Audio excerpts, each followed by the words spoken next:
Hey guys, if you feel like we're in an unusual location, that is because we're in the bathroom for the first time.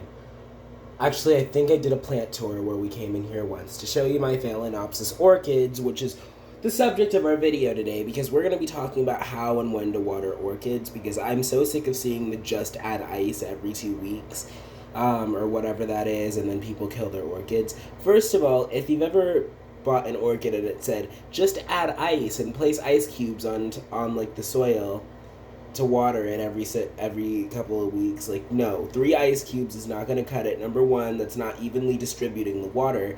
Secondly, orchids come from tropical climates. In like rainforests, they actually grow in trees. You see these like thick roots here? Those are actually used to hold on to trees. They don't actually grow on the ground. They grow like attached to trees, but and that's called being epiphytic. They're epiphytes.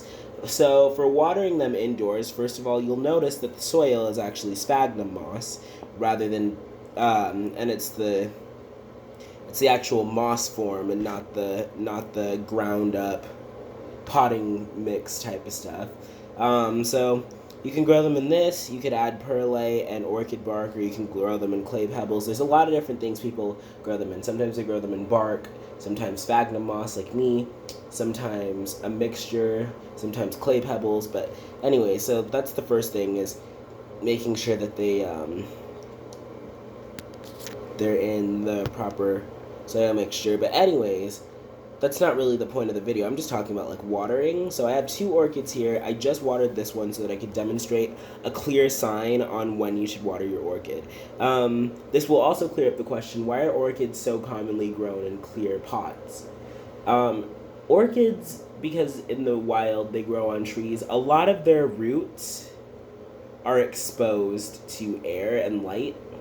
And matter of fact, if your orchid is really healthy, eventually the roots will start growing upwards and out of the pot. And you'll have roots hanging down, and that's completely normal. And that's a good thing. It means your orchid is healthy. But having them being exposed to light like this is actually very good for them. And then it also gives you an advantage because a clear indicator that your orchid needs water is the color of the roots. Now you see, let's compare my miniature Phalaenopsis to the roots of my larger one, which has got a new leaf coming in. I'm hoping it stops warping. But do you see how pale green these roots are? Do you see how pale green they are?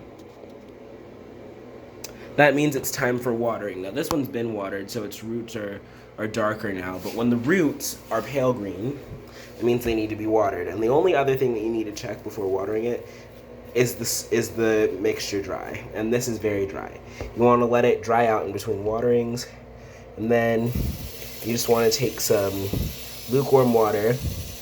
If the quality of your tap water is poor, you might want to consider using rainwater instead. Matter of fact, they prefer that, but I don't have any rainwater with me, and these need to be watered.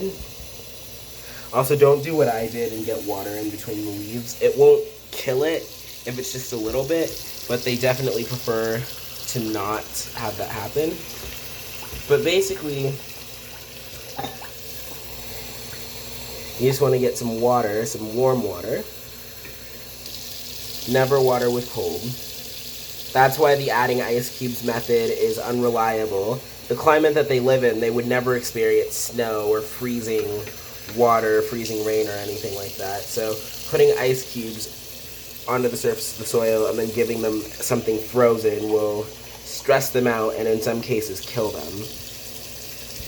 Not only that, but you're not going to get enough water to thoroughly saturate their potting medium with only 3 ice cubes, which is what the directions a lot of the time say. So just go in a couple times. You see there's water going out the draining hole. I'm going to do this one more time just to make sure I've gotten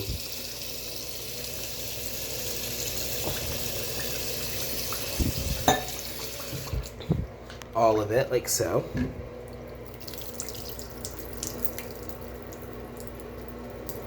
And that's nice and moist. They're also in a very humid bathroom, which, with some sun coming in through the window, which makes them very happy as well.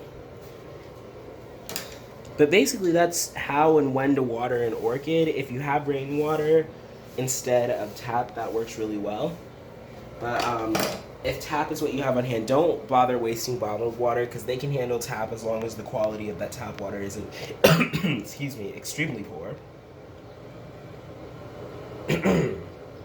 So small town people with like well water might not be able to. But yeah, so that's pretty much how to water an orchid and when to do it. Thank you guys for watching. If you have any comments or suggestions for new videos or feedback to make my videos better, please leave them in the comment section and I will get to you as soon as I can. And if you have suggestions for new videos or questions, I will probably get to them in a video form and make a video answering your questions. So I love to do that. I love to help you guys out. So leave your comments down below.